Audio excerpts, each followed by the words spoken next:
This is Chthonia, the world of the dark feminine.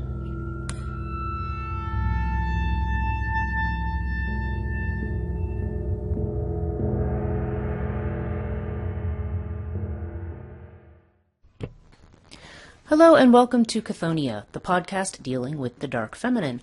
I'm your host, Brigid, and Happy New Year! This is the first podcast that I'm recording for 2021. And we're going to start, actually, in the cold of winter, at least the cold of winter up here in the northern hemisphere, with a goddess that's associated more with heat and fire, and that is Maman Brigitte, who is she's a goddess that is usually venerated in the Caribbean and in Haiti in particular, and she is associated with Haitian voodoo. Now, we're going to talk.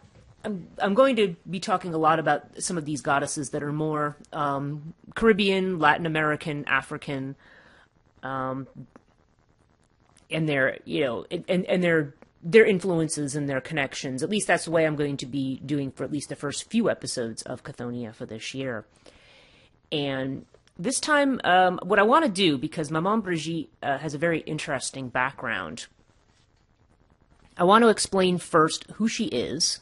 What kind of a spirit or deity that she is, what her connections are, and I feel like I need to give some background on it because it's not one of those things that's necessarily going to be obvious to everybody unless you're already familiar with voodoo and voodoo practices.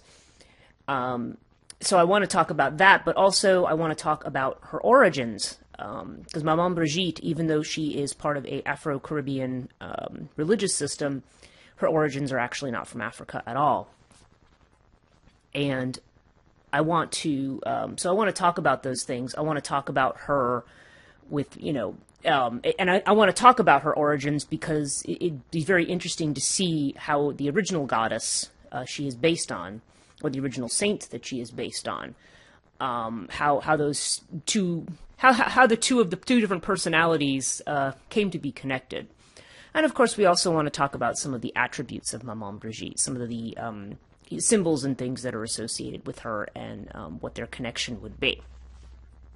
Okay, so with that, let me get started talking about her. So who is she? Okay, Maman Brigitte, and her name is spelled a variety of different ways. Sometimes she's referred to as Gran or Manman, but she is, nonetheless, this is the same figure.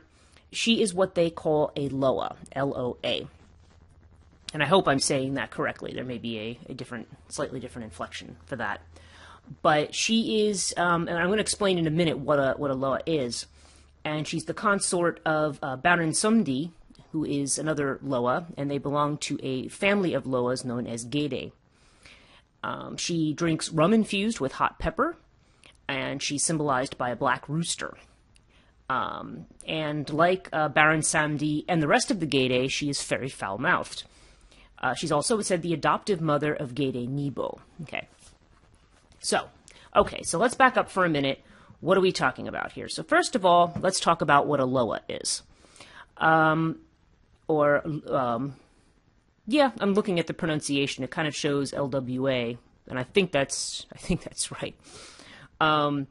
They are the spirits of Haitian voodoo and also Louisiana voodoo. You have so it's written as LWA in Haitian Creole, and they're referred to as mystères and the invisibles, or I don't know if it's French, invisible, because obviously Creole is a mixture of the African and the Caribbean elements there, as well as French, and maybe even somewhat Spanish to a certain degree, because it has a lot to do with who colonized those areas at the time that these belief systems rose as they did. Now, these spirits are intermediaries between the bon Dieu, B-O-N-D-Y-E, which is basically a French term, bon Dieu, B-O-N-D-I-E-U, which means good God. And the bon Dieu is actually distant from the world. Okay, very, very monotheistic, very Jewish monotheistic in terms of the way that Jehovah behaves, or El, the god, a Canaanite god El, the god that sort of is away from everybody else. And in this case, this is the deity that's also the creator of the world and presumably of the universe. And so we see that right now, right off the bat, that we are dealing with an intermediary, or what you might have called in ancient times a tutelary spirit, and like a daemon or an angel or actual demons, or which are really just, they're just another version of angels, or they're versions of what they call decans or what they call sublunary spirits or deities, which is a whole separate topic that I talk about in my underworld mythology class. But with regard to what we have here, you have these, these are spirits that act as intermediaries. They're not technically gods, even though they have a sort of, they're sort of divine origin. They're very liminal in the sense that they are in between. They almost act as gatekeepers between the supreme creator and humanity. Now, what makes the Loa a little bit different from what we tend to think of as, say, angels or other kinds of messengers. By the way, I should also mention in ancient Rome, you have the Lares and the Genius and those Organius, I think, as you would have said in ancient Rome, the sort of local spirits. You had a spirit for the city, and then you had your household gods and local spirits. These might be more akin to those in terms of their function. But what's different about them is that in addition to, they're not just prayed to. You don't just pray to one of them to intercede for you. You also serve them. Okay. They're distinct beings with their own personal likes and dislikes, distinct sacred rhythms, songs, dances, ritual symbols, and special modes of service. So the way that it works in a ritual, typically, is that the priest or priestess or the sorcerer who is doing the ceremony, what they do is they call the Loa to participate. They make the prescribed offerings to the Loa, and the Loa will enter the ceremony through the body of the priest or the priestess. They're referred to as cheval, or as the horse. Okay, that's the French word for horse. So it's as though the requesting priest or sorcerer is being ridden like a horse by the spirit, which is why you'll see in voodoo ceremonies, you see people convulsing or falling onto the ground. And what it is and they behave in certain ways, which shows you that who the Loa is, who's present in their body. And then, of course, the response of the Loa will show you whether or not your request is going to be granted. Okay. And it's not always, it's noted here in this article I'm reading that there's, there doesn't always have to be a violent occurrence. There are some Loa that are very, very quiet about how they enter the ceremony. But, but the ones we're thinking of, they tend to be very boisterous in their way. Okay. And, okay, so once the Loa have arrived, been fed, been served, and they give the helper advice, they then leave, okay? And they have certain veve that they draw. These are like symbols of these different Loa that are put on the ground to invite them in. And then, of course, when they're thanked and asked to leave at the end of the ceremony.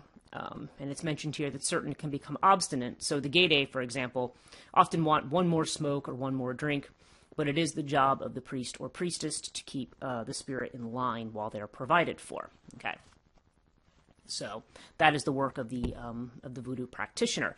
Now, this may sound strange when you're thinking about it in terms of a Western religious context, but it's not very strange in that it is definitely reflective of some of the most ancient forms of religion and belief.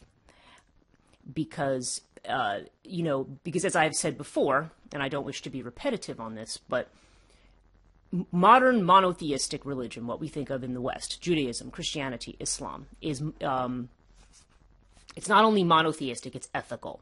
Okay, it's based on this sort of rationalistic idea of God as this single being who is good, all good, and whose judgments are always right, even if you don't understand them, and so on and so forth, and that your behavior as a human will determine your relationship, it's particularly your reward or punishment in life and perhaps after death as well. So, but as we've discussed, a lot of these spirits, these are spirits of nature. These are the forces that we are in the world with, okay, that we don't necessarily understand and that we know have powers, that, we don't have. So, so these are ways that are developed of having a relationship with the deities that are around us, with the forces of nature,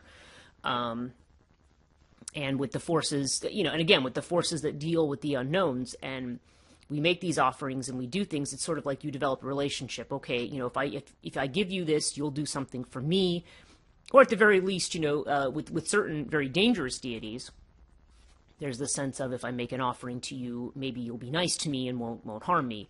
And that's where you get the idea of them calling these kinds of spirits by names like kindly ones, the way the Erinyes were, or the Furies in Greek and Roman mythology, or the Manes, which are the spirits of the dead who are presumed to be angry, but you call them kindly ones, and again, in the same way that you might say nice doggy. So there's definitely it's about, this is the way of negotiating the unknown. Okay, this is the oldest form of religion. It's the pact, the PACT, the pact. And we always tend to think of pacts, again, in monotheistic religion as demonic pacts, pacts you make with devils or with these other spirits. But it's really just a matter of trying to come into relationship with these spirits. And in a very Dionysian fashion, okay, the way that these spirits deal with the person is they take possession of the body.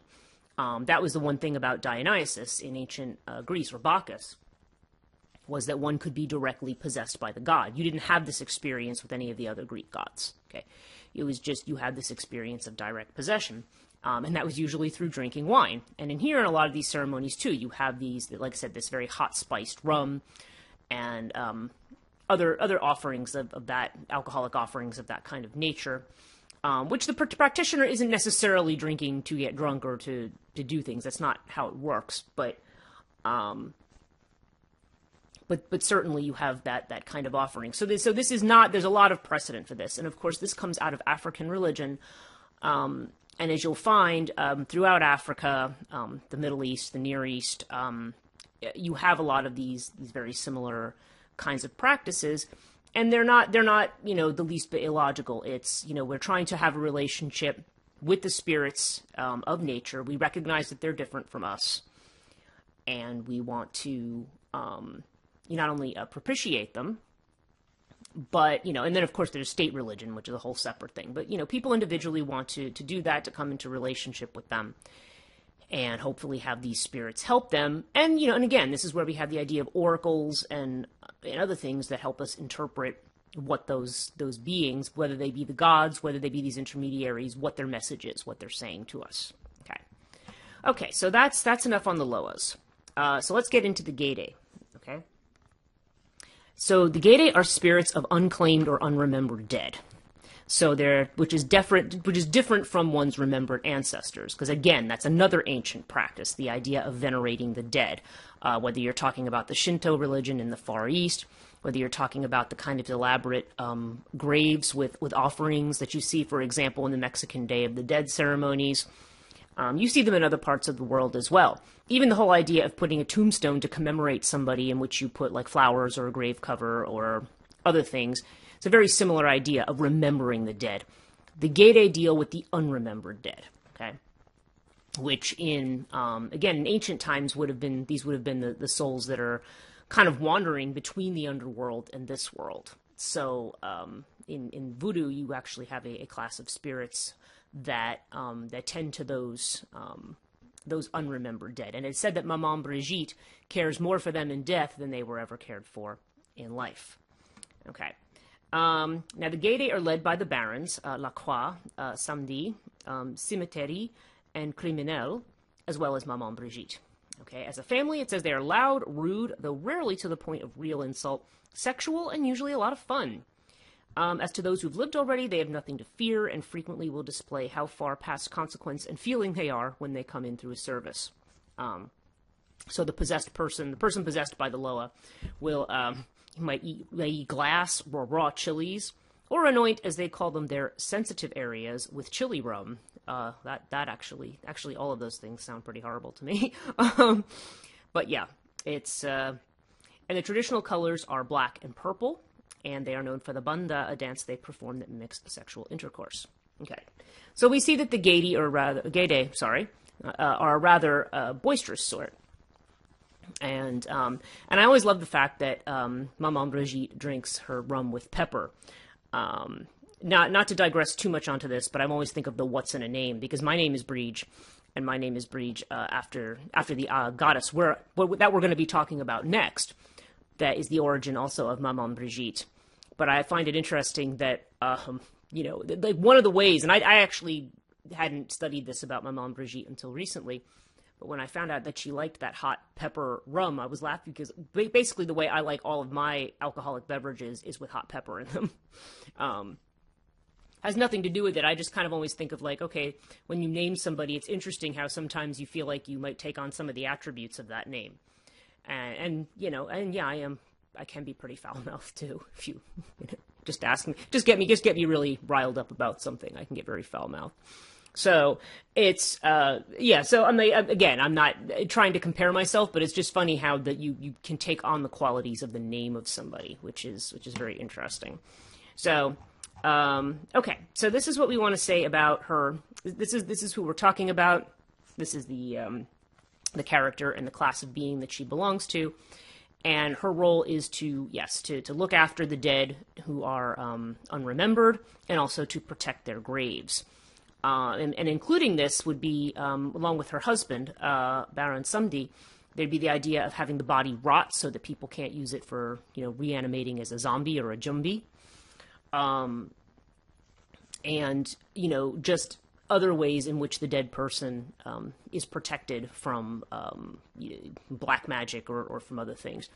Although these are also deities who would be invoked in such operations as well. So there's this idea. So where does she come from? What's her origin? Well, her origin is in a goddess called Brigid or Brige. Okay. There's a whole variety of spellings, which is why, and nobody looks at Brigid and thinks that you pronounce that Brige. Even in Ireland, I find that people don't necessarily, they just assume your name is Brigid. And I don't correct anybody because it doesn't matter. It's either way.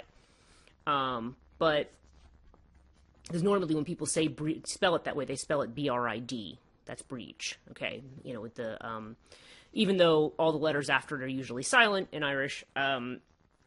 That's there's a number of spellings. So who is Brige? Okay, she's a goddess of pre-Christian Ireland. She is a member of the Tuatha De Danann, just like the Morrigan. She's the daughter of the Dagda and the wife of Bress, with whom she had a son, Ruadan. Okay, she's associated with spring, particularly, now her feast day is February 1st or 2nd, the Feast of Imbolc, when the lambs are being born. And that usually also is the festival of first light. The way it was described to me by Alexei Kondrativ, as he said when, the farmhands who would go out early in the morning to milk the cows and, do all the things that they normally do, in wintertime, the mornings are dark, so they have to go out with a candle. And by the time you get to Brige's Day, which is February 1st, February 2nd, they can give the candle back to their employer because now there's enough light in the sky. So it's really, in this sort of Irish/Celtic system, it's the beginning of spring. Okay, February 1st is like the beginning of spring. We think of the beginning of spring as the spring equinox on the 21st of March, but the Celts, just like winter starts for the Celts on Samhain or Halloween, spring starts with Brige's Day, and then, of course, Beltane is on May 1st is the beginning of summer. So it's a little bit of a shift in what we think of in terms of the equinoxes and solstices, but you get the idea. So what are the attributes of Brige? Okay. She is now. Some say she's a triple goddess, and that there's Brigid, and then there's a healer Brigid, and also a Brigid who is a smith, like a craftsmith or a blacksmith or a forger. So she is very much associated with. So she's the goddess that the poets adored. Okay, and she's associated with not only spring but fertility, healing, poetry, and smithcraft. Okay, so she is. She also invents, she invents the art of keening, which is, now this is interesting, okay, in light of what we're going to say about Maman Brigitte. Keening is the singing that goes along with mourning. Now, this is not unique to Ireland in any way. Keening is something that you see in a lot of different cultures. In fact, it's a very ancient practice in Greece with funeral ceremonies. That I think it was actually in the early Athenian democracies, they actually outlawed it. I think Solon outlawed it because people would walk around and sackcloth and ashes and like rip at their hair and do this howling. Okay, in fact, the word goetia or goete is said possibly to come from the word for howling, and it's sort of that song that you sing to bring the dead to their final resting place in the underworld, okay? So here it says that she invents it as a combination of weeping and singing while mourning for her son Ruadan when he's slain while fighting for the Fomorians. And she is, so she has this association. The Morrigan also is associated with keening, which creates kind of an interesting link between her and Brigid. And there are some stories, probably more obscure, that link Brigid with the Morrigan. I'm not suggesting that they're the same deity, but that there is a link between the two of them. Now, the name Brigid actually means exalted, so Brigid tends to be associated with high places. Okay, and right now, of course, when Ireland converted to Christianity, they of course took one of their favorite goddesses, Brigid, and made her into Saint Brigid, who, and particularly she has to do not only with sacred fires, but with the holy well, particularly at Kildare. And there's some who say, because she also has a counterpart, Brigantia, okay, that seems to be the equivalent of Minerva or Athena. So that makes a lot of sense, because if you see what all the functions are of Brigid, this idea of not only being crafty, and I don't mean crafty in a sneaky sense, but like literally being able to make things, which is also an attribute of Athena, who is considered to be a very fine weaver, and she's versed in all of those kinds of arts, and she also represents high strategy, into military strategy, intellect. So there may be a relationship between those two.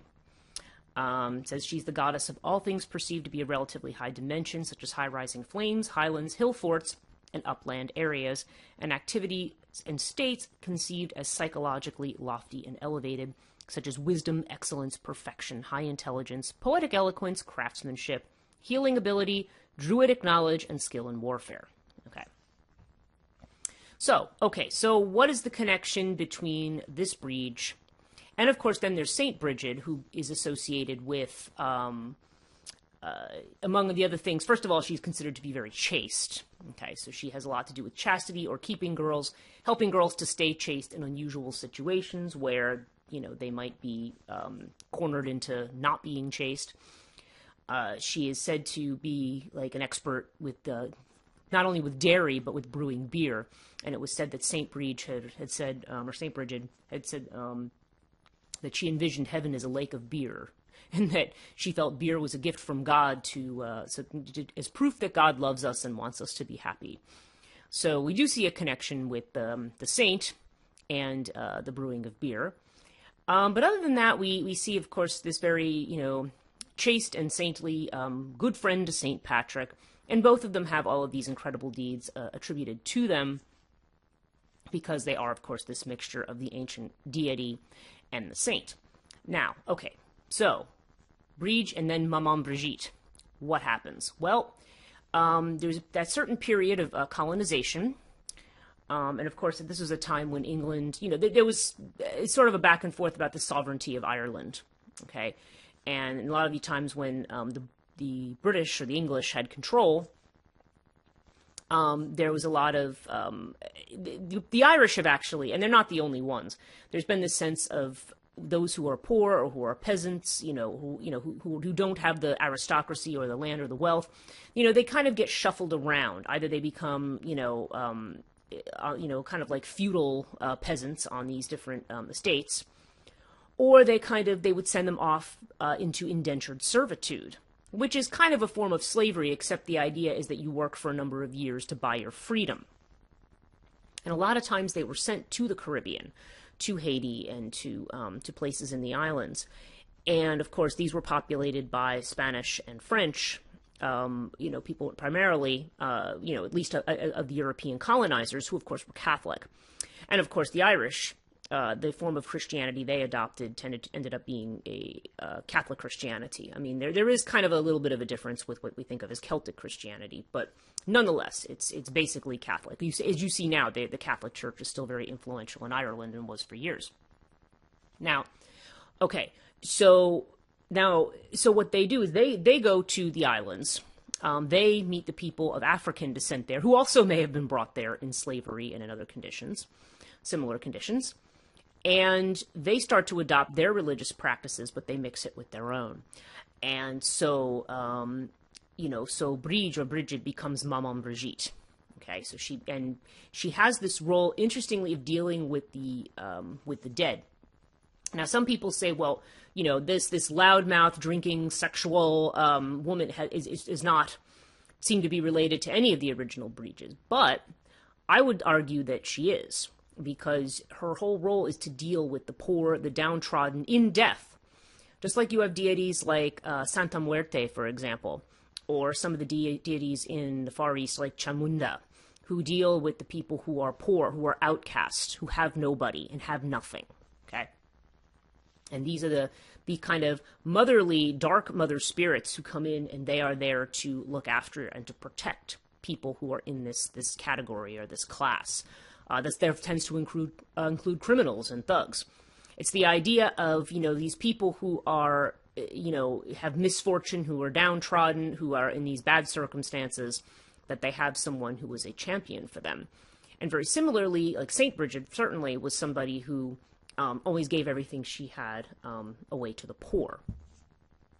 So, so you see this idea of championing those who don't have anything, and so she sort of becomes combined and then integrated into this belief system. And as she's integrated, you also, she's not the only Catholic influence on voodoo. I mean, certainly there's a lot of Catholic saints who end up sort of becoming, and even archangels like Archangel Michael, for instance, who become sort of loas in their own right within the voodoo religion. So certainly in the Caribbean, you have this kind of crossover between these deities. Now, and also when I think about Brigid or Brigid and the art of keening, okay, so she has this role in terms of mourning. So, that again may be another thing that connects her to Maman Brigitte as someone who deals with the dead, okay, and deals with the afterlife, and acts as this kind of intermediary or guardian spirit, in the same way that a saint does too, by the way. I'm talking about angels and daemons and other things, but saints are also technically intercessionary beings between humans and God, okay? Only the assumption is that they were once humans who had displayed some kind of exemplary ethics, okay? And so therefore they have these special powers. Okay. So yeah, and I've also noted that the hot peppers, the hot rum, things like that are associated with Maman Brigitte are things that that also have to do with the heat of fire, right? I mean, it has to do with there's definitely if we think about fire as an element, there's definitely a very fiery aspect to that. Now, another interesting thing is the Black Rooster, okay, and I can't help when I read that thinking of the grimoire, the Black Pullet, okay, which also refers to a kind of a black rooster. And So what does a rooster represent? Okay, well, roosters are actually very masculine. They're the males who fertilize the females, and that's where you get all these eggs from. They're like considered to be absolutely prolific, okay, in their in their output, I guess you could say. And of course, what is a rooster also known as? A cock, okay, and cock is also used to refer to something else. Certainly to the male genitalia. So it's a very, very swaggering masculine energy associated with the rooster. But it also has a tremendous, but you also could see this as a symbol of fertility. Okay, the rooster is an extremely, is a symbol of very, very strong fertility, usually on the male side.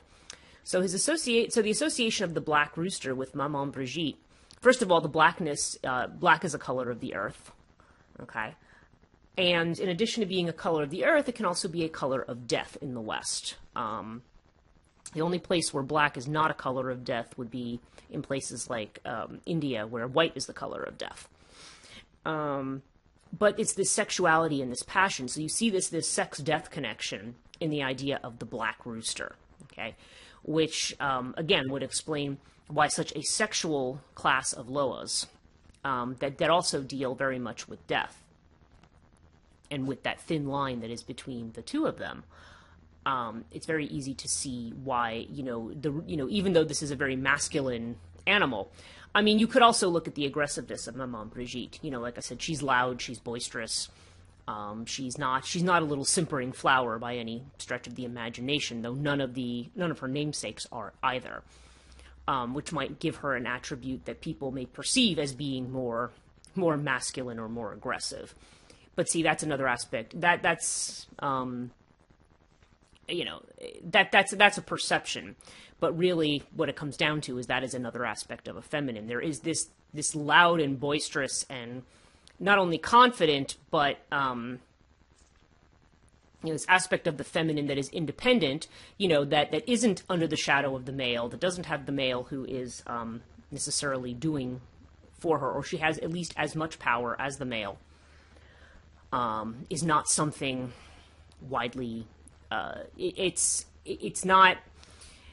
You can see these dark feminine figures who are considered to be in a way either dangerous or otherwise just heavy duty or too intense or have an intensity that people don't like, because if they look to feminine energy, sometimes they want something that's comforting and motherly. And it's not that these energies can't be that, but it's a different type of motherliness. It's more of a protective motherliness, like a mother bear, the way they protect their cubs. Okay, there's more of a, or as we had talked about with Taweret, she's this hippopotamus goddess, and hippopotami, or hippopotami, is that right? Or is it hippopotamuses? Anyway, they're very fierce.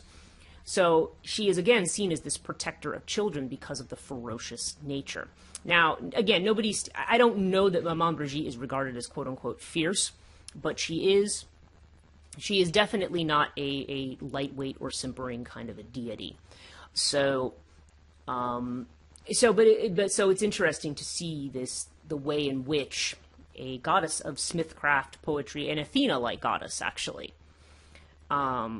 becomes this Christian saint, and then goes over to the islands and becomes this Loa of the underworld, of dealing with the dead who have been forgotten and left behind. So that's all I want to say on Maman Brigitte. I hope you found this useful and informative. If you're interested in more of my podcasts, if you're new to them, please visit Chthonia.net, where I have a link to where all my podcasts are. Of course, you can subscribe on, iTunes, Spotify, whatever podcast service you use, you should be able to subscribe to Chthonia. And of course, I'm also on YouTube. Some of you may be watching this on YouTube. And I encourage you to subscribe there as well. So, I include some visuals with it. I mean, really, this is just a podcast with visuals behind it on YouTube. But it can give you, it just, for people who prefer that medium, that is there as well. And I am as Chthonia on YouTube. I'm Chthonia Podcast on social media. 2 words on Facebook, 1 word on Twitter and Instagram. And also I have a Patreon, so if you would like to support my work, Patreon.com/Chthonia. I am putting together some more extra benefits for patrons. So, it is worthwhile. At the very least, you get, first access to podcasts, but there are a few more updates, sometimes some extra podcasts, and some giveaways and things that I have for exclusively for people who are patrons. I want to thank you for listening, and till the next episode.